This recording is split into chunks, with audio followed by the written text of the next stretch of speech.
지난주 우리 오후 예배 성도님들께 제가 약속한 대로 저희 가정에 프랭카드 붙여 놓았던 거 보여드리고 시작하겠습니다. 이 목사는 한다고 하면 한다, 이렇게 이제 이해를 하시면 되는 겁니다. 방송실에 네, 보이죠? 이쪽 화면은 좀 잘려 보이는데, 네, 좀 잘려 보이네요. 저게 우리 한 주간 저희 집 거실벽에 붙어 있습니다. 동부산 교회 성도 여러분, 사랑하고 축복합니다. 이영선 목사 일동. 환영해 주셔서 감사하고, 또 저도 우리 가족도 동부산 교회 성도님들을 진심으로 사랑하고 축복합니다. 오후에는 같은 말 같은 마음 같은 생각이라는 말씀의 제목으로 하나님의 말씀을 증거하려고 합니다. 여러분, 다른 교회를 많이 다녀보셨어요? 저는 이제 천상 목사니까 다른 교회를 많이 다녀보았겠죠. 교회를 다녀보면 교회당 뒤편이 유리로 돼 있어가지고 이렇게 나무들, 그다음에 산이 보이는 그런 교회도 있고요.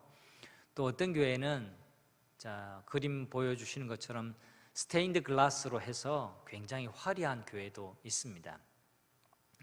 어떤 교회 강단 뒤편에 스테인드 글라스로 되어 있는 교회가 있습니다. 이런 스테인드 글라스 말입니다. 우리는 창문이 그냥 반투명 창문이지만 어떤 교회는 여기 창문도 그렇고 뒤쪽도 그렇고 이렇게 휘황찬란한, 그 다음에 이렇게 이쁜 색깔의 스테인드 글라스로 되어 있는 교회도 있는데요. 목사님 강대상 뒤편에 예수님의 모습이 그려져 있었다고 합니다.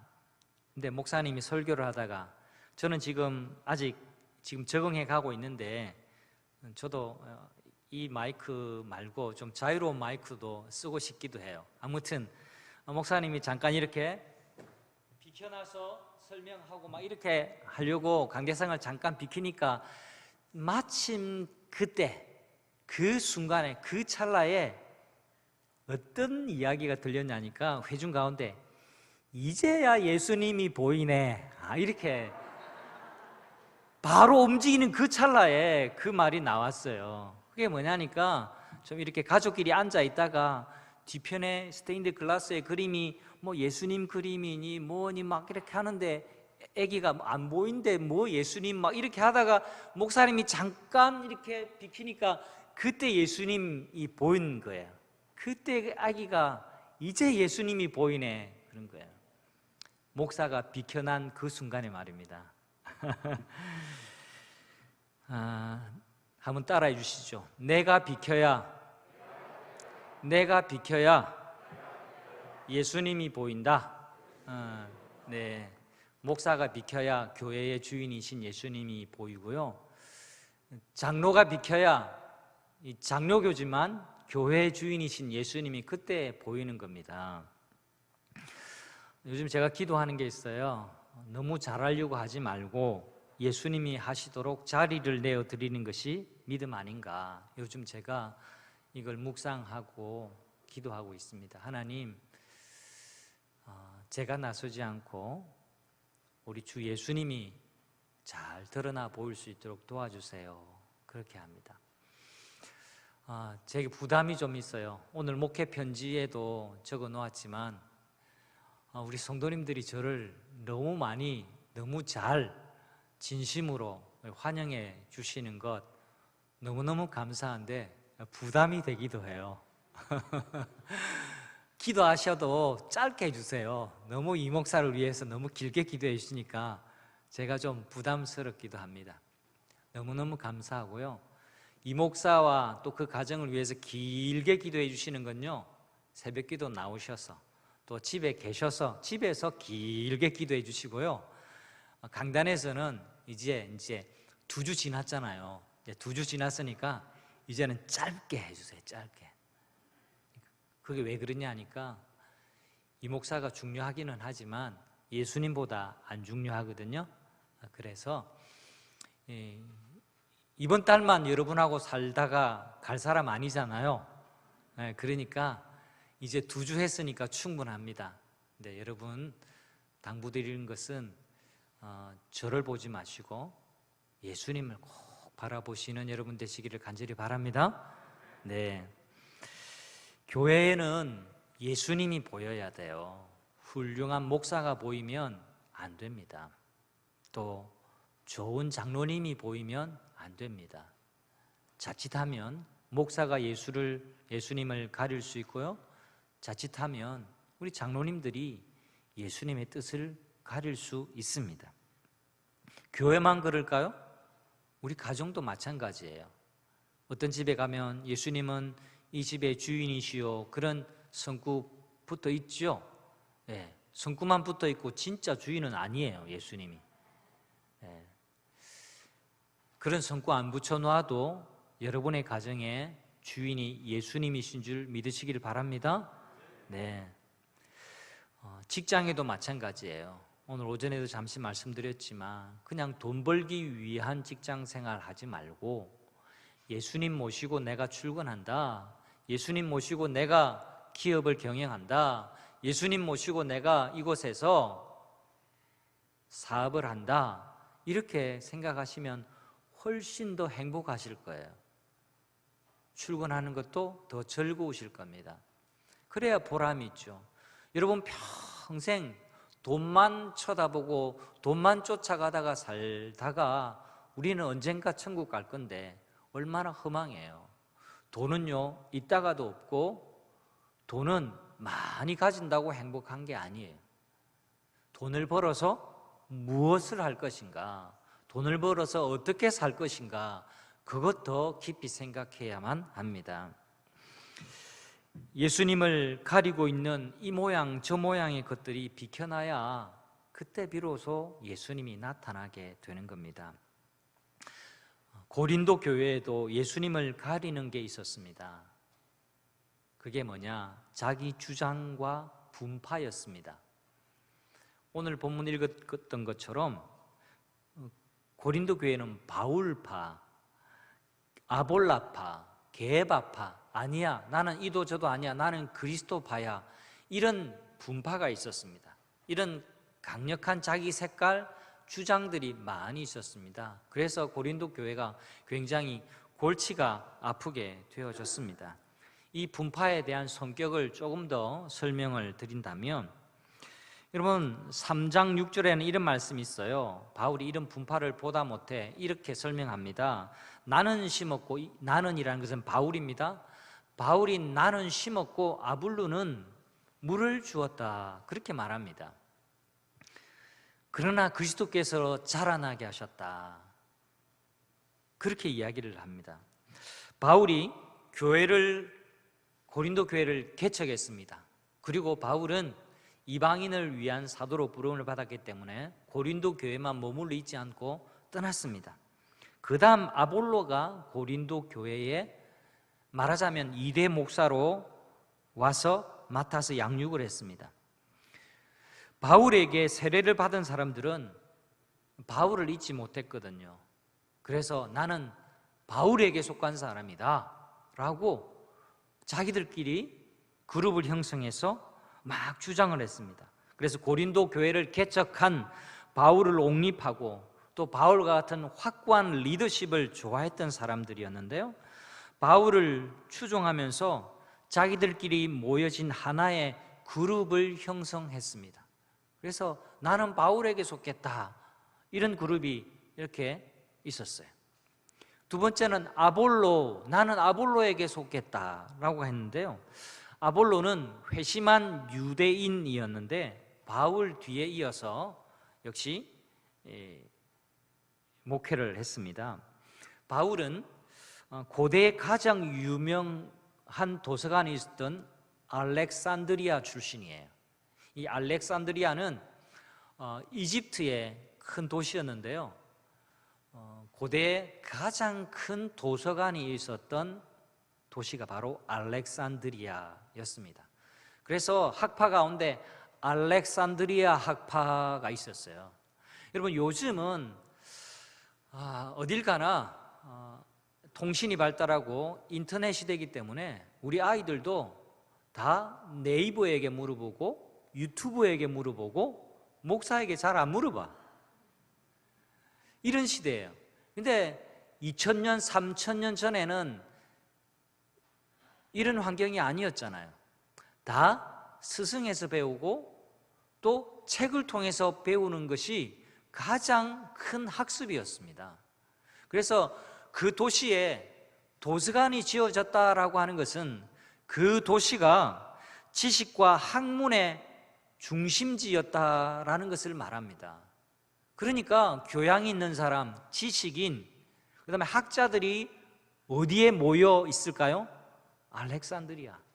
그리고 거기에서 자라나는 아이들은 자연스럽게 뭘 배울까요?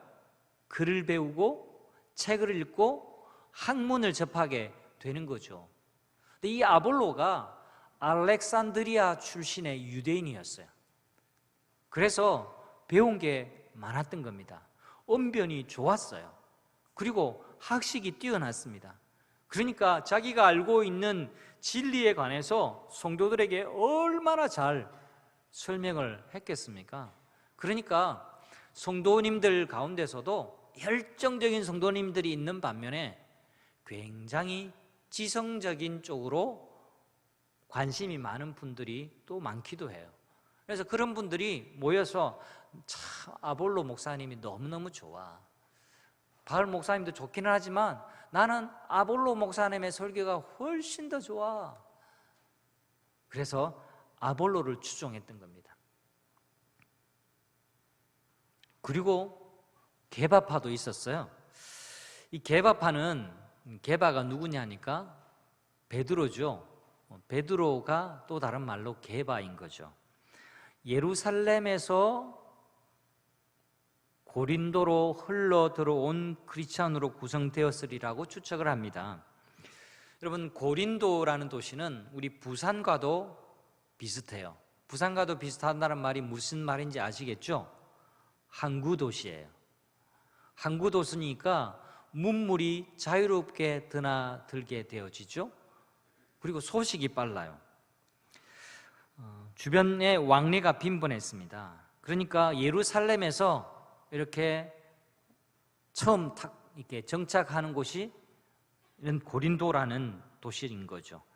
예루살렘에서 이들은 베드로의 설교, 오늘 사도행전 2장에 있었던 것처럼 명절이 되면 유대인들은, 디아스포라 유대인들은 명절이 되면 다 예루살렘으로 가거든요. 성전을 방문을 해요. 근데 거기 가서 오순절날 베드로의 설교를 듣고 회심을 하고 복음을 듣고 그리스도인이 된 사람들로 구성되었으리라고 짐작을 합니다. 이들은 고린도를 기준으로 하면 외지, 그러니까 예루살렘에서 고린도로 들어와서 자기들은 정통파다. 우리는 예루살렘에서 복음을 듣고 베드로의 설교를 들었고 또 베드로의 능력과 열정에 매료되었던 사람으로 짐작을 하고 있는 겁니다. 그래서 이들은 아마 이렇게 말했을 것 같아요. 밤낮 배우면 뭐래? 능력이 있어야지, 능력이. 이렇게 말했던 것 같아요. 네 번째는 그리스도파입니다. 그리스도파. 그리스도파는 뭐냐니까 부모를 따라서 우리 오늘 청년들의 찬양이 지난주보다 훨씬 더 풍성해진 것 아멘이죠? 훨씬 더 풍성해져서 마음에 큰 감동이 있습니다. 이 청년들처럼, 아닌 청년도 있으실 수 있지만 청년들처럼 우리 부모님 세대 다음에 교회 안에서 자라난 크리스찬들이에요. 그러니까 누구를 추종하고 이게 중요한 거 아니죠. 이들은 위 때부터 예수님을 믿었던 사람, 그러니까 바울, 게바, 아볼로 이런 사람하고는 별로 상관이 없었습니다. 그래서 우리는 그리스도파야라고 자처하고 나왔던 겁니다. 속으로는 이랬을 겁니다. 우리는 니네들하고 다르다. 게바니 바울이니 그다음에 아볼론이 그러는데 우리는 그리스도만 따르기 때문에 우리는 그리스도파야. 아무래도 이 그룹의 사람들은 좀 더 자율적인 사람들, 남들의 지도를 받는 걸 별로 좋아하지 않는 자기 색깔이 강한 사람들이 아니었을까 생각하는데요. 분파의 이름은 그리스도파이지만 실상은 다른 지도자를 그다지 좋아하지 않는 독자적인 컬러를 가진 일단의 무리가 아니었을까 생각을 합니다. 그럼 오늘 눈에 띄는 단어는요, 분쟁입니다. 분쟁. 자, 이 네 가지의 분파가 왜 얽히고 설키게 됐냐니까 이들 사이에 뭐가 일어났다고요? 분쟁이 일어났습니다. 10절에도 분쟁이라는 단어가 나오고 11절에도 분쟁이라는 단어가 나와요. 이 분쟁에 대한 소식을 듣고 사도 바울이 분쟁해서는 안 된다라는 권면을 하기 위해서 고린도 교회를 향해서 펜을 들었는데 그 서신, 그 성경이 뭐냐니까 고린도 전서입니다. 결론적으로 어떤 권면을 하냐니까 오늘 10절 말씀 있습니다. 10절 우리 다 같이 한 번 더 읽도록 하겠습니다. 함께 합니다. 형제들아, 내가 우리 주 예수 그리스도의 이름으로 너희를 권하노니 모두가 같은 말을 하고 너희 가운데 분쟁이 없이 같은 마음과 같은 뜻으로 온전히 합하라. 같은 말 하라, 같은 마음 가져라, 같은 뜻을 가져라. 같은 말, 같은 마음, 같은 생각으로 교회를 세워가라. 이것이 바울의 권면의 핵심입니다. 여러분, 고린도 교회는 말이 달랐어요. 나는 바울파다, 나는 아볼로파다, 나는 게바파다, 나는 그리스도파다, 이렇게 말이 달랐던 겁니다. 자기가 보는 것이 전부인 것처럼 말하는 경향이 사람마다 있습니다. 맞아요, 틀려요? 내가 본 것이 전부 다인 것처럼 내가 분명히 보았는데 그렇게 말해요. 근데 꽃 같은 걸 봐도 내가 보지 못하고 내 아내가, 내 자녀가 본 것이 있을 때가 있더라고요. 제 경험에 의하면. 분명히 같이 있었는데 제가 못 들은 것을 들어서 얘기해 줄 때가 있어요. 맞아요, 틀려요? 그런 경우가 살다 보면 참 많이 있습니다. 우리는 겸손해야 돼요. 아, 내가 보지 못한 것이 있을 수 있구나, 이렇게 생각을 해야 돼요. 의견이 다를 때 이 인정, 이 생각부터 하고 의견을 좁혀 나가면 분쟁이 생기는 경우가 없습니다. 그런데 내가 본 것은 그게 아닌데 말이야, 내가 분명히 보았는데 말이야, 이렇게 하기 시작을 하면 분쟁이 생기는 경우가 참 많습니다. 여러분, 부부싸움 왜 생기게 될까요? 남편이 볼 때는 그렇다라는 거예요. 아내가 볼 때는 그렇다라는 거예요. 근데요, 살다 보니까 제가 32년째 친구고 26년째 이제 결혼 생활을 했는데요, 살아보니까, 어르신들 앞에서 살아보니까 하니까 조금 미안하기는 하지만, 이런 말 할 때는 청년들 보고 해야지. 내가 살아보니까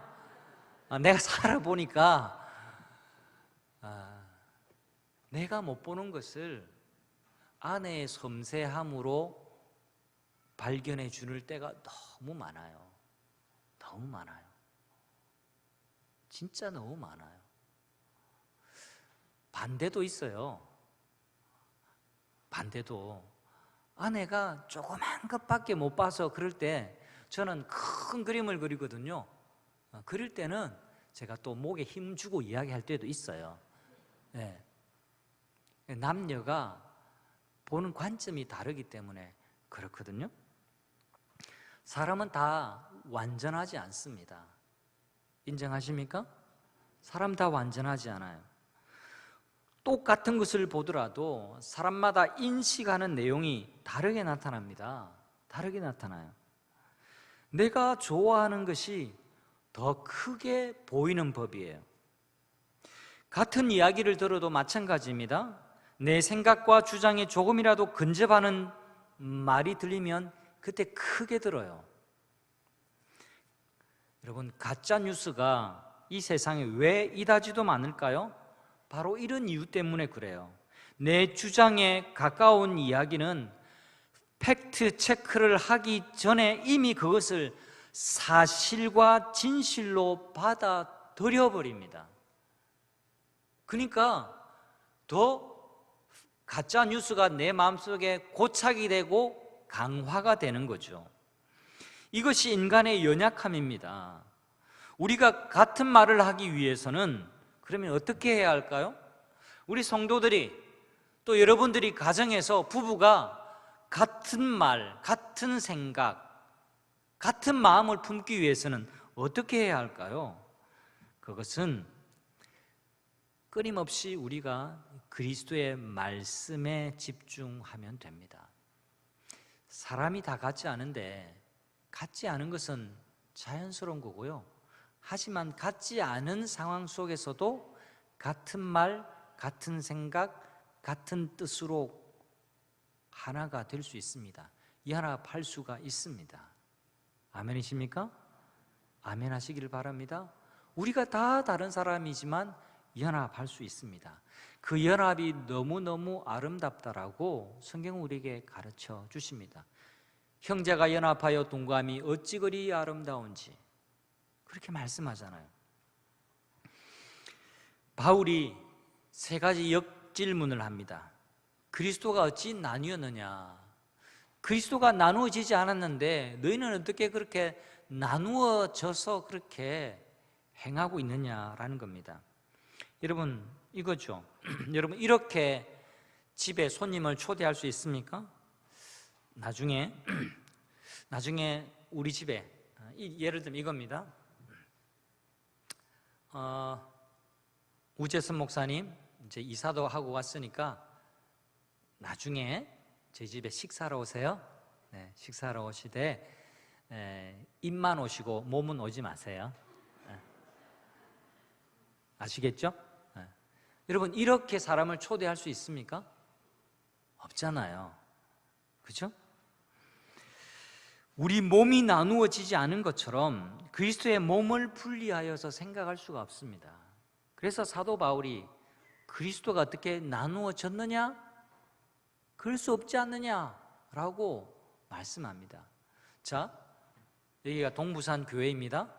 교회의 머리가 누구시죠? 예수 그리스도이십니다. 자, 우리는 동부산 교회입니다. 머리가 하나이기 때문에 우리는 머리에 붙어 있는 지체들입니다. 그러니까 동부산 교회라고 하는 말은 우리는 머리에 붙어 있는 다 이런 지체들이다라는 것입니다. 우리가 각각 팔이 이렇게 움직이고 다리도 이렇게 움직이지만 역할이 다르고, 팔은 이렇게 흔들지만 다리는 지금 지탱하고 있는 거죠. 그렇기 때문에 각각 자기 역할을 하는 것이죠. 나누어지지 않았다는 말입니다. 우리가 다른 역할이 있지만 나누어진 것이 아니에요. 팔과 다리가 따로 있습니까? 아니지 않습니까? 다 붙어있는, 연합하고 있는 지체였습니다. 교회를 설명할 때 가장 쉽게 설명해 주셨어요. 그리스도의 몸이라 그렇게 설명해 주셨어요. 몸, 이미지로 몸 하면 교회 이렇게 생각하시면 됩니다. 교회가 분열하고 분쟁하고 다투고 갈라지고, 그건 그리스도의 몸이 나누어지는 거예요. 가장 슬픈 모습이고 그래서는 안 되는 거예요. 두 번째 역질문을 합니다. 바울이 너희를 위해서 십자가에 못 박혔느냐? No, 아니 될 말이죠. 바울이 아무리 뛰어난 사람이라 할지라도 여러분을 위해서 못 박힌 사람은 아닙니다. 그런데 마치 바울이 우리를 위해서 못 박힌 사람인 양 추앙하고 그를 높이는 것은 하나님께 굉장히 죄송한 거고 그리스도를 가리는 일이다 하는 것을 바울이 이야기하고 있는 겁니다. 또 이렇게 질문해요. 바울의 이름으로 세례를 주었느냐? 그렇지 않죠. 우리 이제 좀 있으면 세례식을 했으면 좋겠는데, 세례식을 하려면 여러분 영혼 구원하셔야 됩니다. 교회에 세례식이 사라졌다? 여러분 교회가 생명력을 잃은 거예요. 그래서 여러분 함께 기도해 주세요. 우리 하반기에는 꼭 세례 받는 성도가 생겨날 수 있도록. 할렐루야. 네, 그래요. 교회는 매일매일 탄생해야죠. 셋째 자녀, 지난주 이번주 또 한 번 더 언급하겠습니다. 이성수 집사님, 손은혜 집사님 셋째, 얼마나 이쁜 줄 몰라요. 그렇죠? 가정이요, 생명력이 있으려면요 그 가정에 자녀가 태어나야죠. 그렇죠? 그런 것처럼 교회에 생명력이 생겨나려면 교회 안에서 거듭나는 성도가 있어야 됩니다. 세례받고 회개하고 세례받고 이런 일들이 계속해서 생겨나야 교회의 생명력이 있게 되는 거죠. 그래서 우리 교회에서, 우리 교회를 향해서 우리 주님이 정말 원하시는 건 다른 게 아니라 영혼 구원이라는 것을 믿으시기를 바랍니다. 영혼 구원에 힘쓰는 우리 모두가 되기를 축원합니다. 네, 바울은 두 사람 외에는 세례 준 것이 없어서 나는 감사하다, 그렇게 말하는 겁니다. 나는 그리스도와 가이오 외에는 너에게 아무에게도 세례를 베풀지 아니한 것을 감사한다.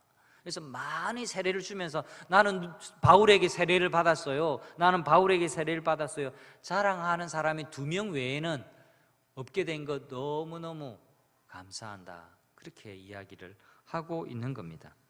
여러분, 누구에게 세례를 받았다? 내가 누구 목사님하고 함께 있었다, 이게 중요한 것이 아니라 교회 안에는 연합이 중요한 겁니다. 10절에도 강조합니다. 온전히 합하라. 여기 온전히 합하라라는 말은요, 복제하라는 말이 아니라 조화로움을 의미하는 겁니다. 여러분, 여기도 이영섭이 있고 저기도 이영섭이 있고 저 뒤에도 이영섭이 있으면 얼마나 재미없겠어요. 진리죠. 이영섭 하나면 족한데, 그죠? 이영섭 여기만 있고 저기에는 우재섭 있고 저기에는 안경섭 있고, 이 섭자가 중요하네. 또 저기에는 또 다른 분이 있고, 이게 온전히 합하는 거예요. 이게 교회의 조화로움이죠. 우리가 다 다른 사람이지만 그리스도 안에서 조화롭게 하나가 되라는 의미입니다. 여러분 생각해 보세요. 교회만큼 복잡한 곳이 없습니다. 직업도, 나이도, 성향도, 고향도, 성별도, 신분도, 배경도, 성격도 다 다른 곳이 어디라고요? 교회예요. 교회. 다 다르지만 그것이 조화로움을 가질 때 그 교회는 아름다운 교회가 되는 겁니다. 여러분, 무지개를 보세요. 무지개는 다 다른 색을 품고 있죠. 그래서 무지개 빛깔이 아름다운 겁니다. 시커먼 기둥 하나, 빨간 기둥 하나, 노란 기둥 하나 별로 안 이뻐요. 그런데 빨주, 노초, 파남보 이게 이렇게 아치형으로 있으니까 그게 얼마나 아름다운 겁니까? 그래서 무지개를 항상 동경하고 아름답다, 이쁜 것을 무지개 빛깔이다, 그렇게 말하지 않습니까? 여러분, 바울은 자신에게 초점을 맞추지 않고 다른 사람, 아니 끊임없이 그리스도께 초점을 맞추는 지도자였다라는 것을 고린도전서를 통해서 발견을 합니다. 여러분, 어떻게 이렇게 조화로운 교회가 될까요? 그것은 교회가 분쟁, 분열 없이 하나가 되는 비결은요, 끊임없이 예수님을 주목하고 주님이 주인이 되는 공동체의 고백으로 교회를 세워가는 거예요. 다시 한번 따라해 주시면 감사하겠습니다. 이제 예수님이 보이네. 네, 목사가 비켜나니까 이제 한번 연습해 보는 겁니다. 제가 옆으로 살짝 베낄 때니까 여러분이 그 말씀 하시는 겁니다. 뭐라고요? 이제 예수님이 보이네. 그러는 겁니다. 자, 이렇게 호흡을 잘 맞추셔야 됩니다. 한 번 더. 잘하셨습니다. 감사합니다. 목사도 비켜나고 여러분도 비켜나고 여러분도 어디에 속했다 주장을 내려놓을 때 그때 예수님이 우리 귀에 또렷하게 예수님이 영광 가운데 계신 그 예수님이 우리 눈에 보이기 시작할 줄 믿습니다. 여러분, 우리가 예수님을 최고로 모시고 예수님은 우리 공동체의 주인이시요 우리 삶의 주인이라는 믿음을 말로만이 아닌 삶으로, 알므로가 아닌 삶으로 살아내기를 주님의 이름으로 축복합니다. 여러분, 자신의 존재 목적은 오직 복음을 전하게 하심이다라고 바울이 말합니다. 17절 같이 한번 보겠습니다. 결론과도 같은 말씀입니다. 같이 읽어보겠습니다. 그리스도께서 나를 보내심은 세례를 베풀게 하려 하심이 아니요 오직 복음을 전하게 하려 하심이로되. 좋습니다. 오직 복음을 전하게 하려 하심이로되. 이것이 사도 바울의 사명이라고 그렇게 말하는 겁니다. 성도 여러분, 교회가 세워진 존재 목적은 오직 복음을 전하기 위해서입니다. 하나님께서 저를 동부산교회의 담임 목사로 보내신 이유는 다른 것이 아닙니다. 오직 복음을 전하게 하시려고 저를 이곳으로 보내주신 줄 믿습니다. 여러분, 이 복음이 우리가 함께 같이 말해야 할 같은 말입니다. 같은 생각입니다. 같은 뜻인 줄 믿습니다. 우리에게 이것이 없다면, 우리에게 이것이 약해진다면 우리 교회의 십자가는 헛된 것이 되고 말 것입니다. 분쟁의 공격은 계속 있게 될 거예요. 왜냐하니까 사단이 좋아하는 거거든요. 사단이 우리가 화목한 것을 보는 걸 힘들어요. 그래서 끊임없이 우리 가운데 분쟁의 소짓거리를 계속해서 던집니다. 시험거리를 줘요. 여러분, 그때마다 하나님이 우리에게 하나가 되라고, 연합하라고, 더 기도하라고 하시는가 보다 하고 더 엎드리는 우리 모두가 될 수 있기를 간절히 바랍니다.